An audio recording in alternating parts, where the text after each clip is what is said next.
Hey everybody, I'm back again and I've got another really easy and really affordable and of course nutritious meal that you can test out with your dog and see if they like it.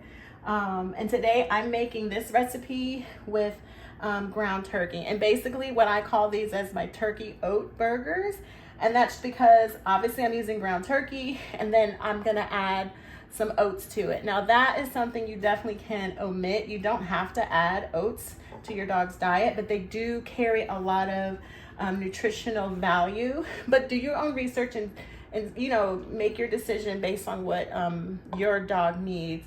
Now I say this all the time. I have a senior dog, I have a large breed dog, and she's 15. She's doing well, so I try to add nutrients in any and every way that I can.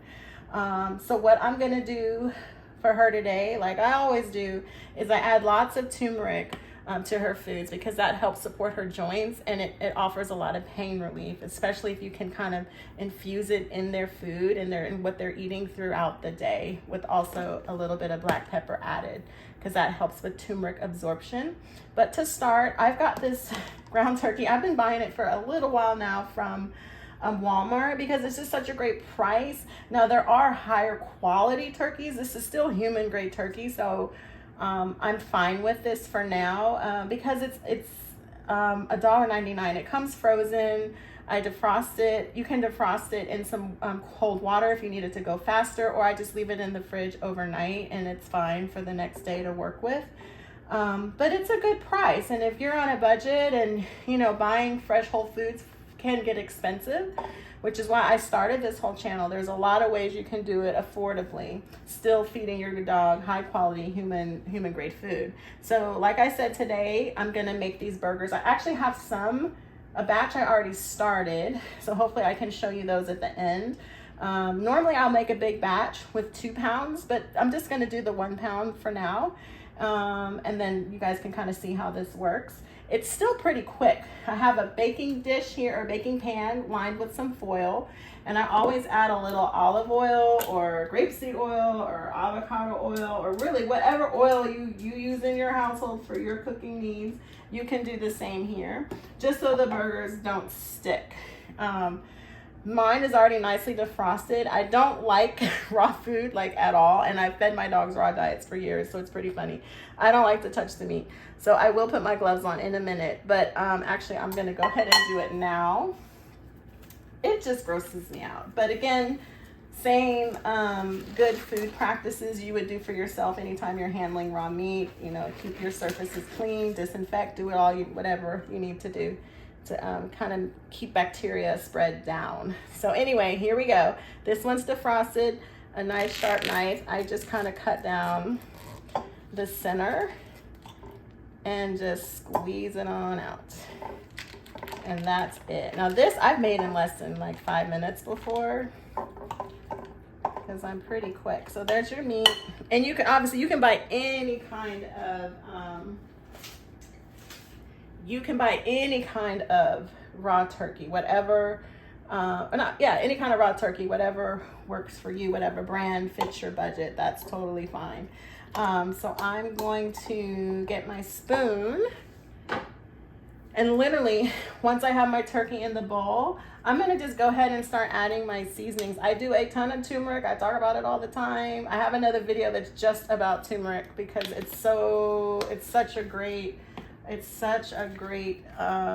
thing to add to your diet as well as your dog's. This is some dried basil.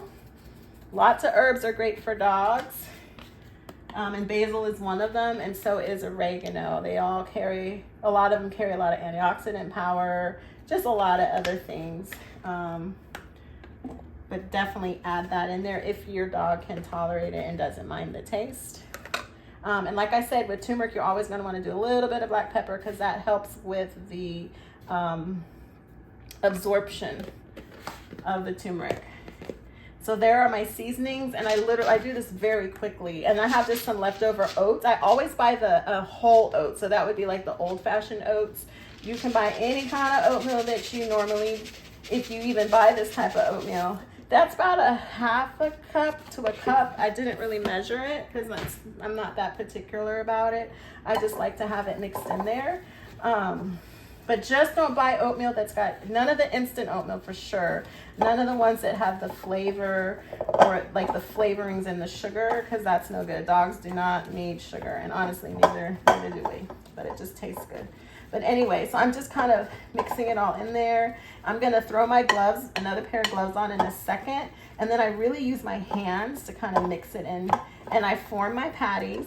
I slap them on this pan, and I throw them in the oven, and it's super easy. And again, this is pretty low prep when I have the time. And then once I'm done, I'll have several of these nice, healthy, delicious patties that I can now have stored in the fridge for grab and go, because I really try to make as many things as grab and go and as easy as possible. And so this is one of them. So here I go. I'm gonna throw on my gloves, and then I'm gonna swap this a little bit closer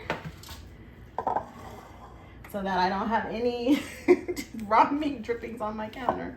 So anyway, I got my gloves on, so now I can really kind of get in there and get everything mixed in nicely together, which is what I'm doing now. I'm gonna put this on here. There we go. All right, there we go. So this looks good. So like I said, this is just 1 pound. I've done this, I think I did this about a week or so ago, and I used 2 pounds, and it was great. And like I said, I've got a large breed dog, but it got me maybe halfway through the week with me kind of using these as quick little snacks or supplementing these with other things. So for me, I like the patties big. You can make them any kind of way you want. You can make them into meatballs. Just do what works for you. But I just grab a big handful, and I do have big hands. But I like a nice, good sized patty. I might even do a little bigger than that. See how quickly I can get these down. So there's one. I've got my pan nice and oiled. I'm gonna spread that oil around. There we go. And there's one. And then I should get at least maybe 5. And again, I'm making mine really big, so you can adjust your size however you want. Now turkey, especially this particular brand of turkey, it's a little, I'm gonna say watery, but it kind of is a little bit. Mine are kind of big. I might get, yeah, I should get maybe 4. We'll see. But anyway, nice and juicy. Add whatever seasonings in you want, or don't. If you don't do any seasonings and herbs for your dog, that's totally fine. That's the cool thing about preparing these foods for your dog, is that you can completely tailor it to whatever your dog's tastes are, what their, if they have any kind of special nutritional needs, things that you need to leave out, things you need to really try to add in, you can do that. You've got a lot more control over what your dog is eating if you make it yourself. Just like for us, when it's high processed food, somebody else made it. Somebody else had to do something to it to make it look the way it does, and that's kind of risky. And I don't know about you, but I am so tired of all these recalls for pet food, for our food. It's just really, it's concerning, it's scary. But if you really want to boost your dog's health and add some longevity to their life, try to make your own food if you can. There are a lot of books out there. There's a lot of information out there about how to supplement, because you will need to supplement and make sure they're getting all the vitamins that they need. But it's not hard to do, and it's not that as expensive as you might think, which is why I'm here to show you how to do it. So let's move on. Well, I'm gonna go ahead and peek in here and see if the patties are ready. I had the batch already going, but just so you can see, I just think that's beautiful. And once they're done, they stay about this size too, which is great. And like I said, you can make yours smaller if you'd like. But let me see how mine are doing that I already had in here. Oh yeah, they look good. Let's see. I'm gonna put these over here. Yeah, so these look really good. I don't know if you guys can see. Oh yeah, I actually think these might be done. Yeah, you see that? So they pretty much stayed the same size. They don't shrink up a lot like with beef, especially because, you know, turkey is very lean. It doesn't have as high of a fat content. And so beef burgers obviously you have that shrinkage because the fat kind of oozes out. But yeah, look at that. So these are really hot. Obviously, I just took them out the oven. So I'm not gonna put them directly in my container. But as soon as these are cooled off, I literally have them stacked in this container, and then they're in the fridge for me to just kind of grab and go throughout the week. Like I said, as a supplement, as a meal on its own, with some raw egg yolk, with some veggies, as a snack, as a treat, as a topper. If you guys are doing kibble, you can mix this in with your kibble. Just give it a try and see what you think and see what your dog thinks. And leave a comment down below and let me know, one, if this was helpful, and two, how your dogs liked it, okay? I'll be back again soon with another video. And definitely like and subscribe, and so I can keep this going. Hope this was helpful. Bye.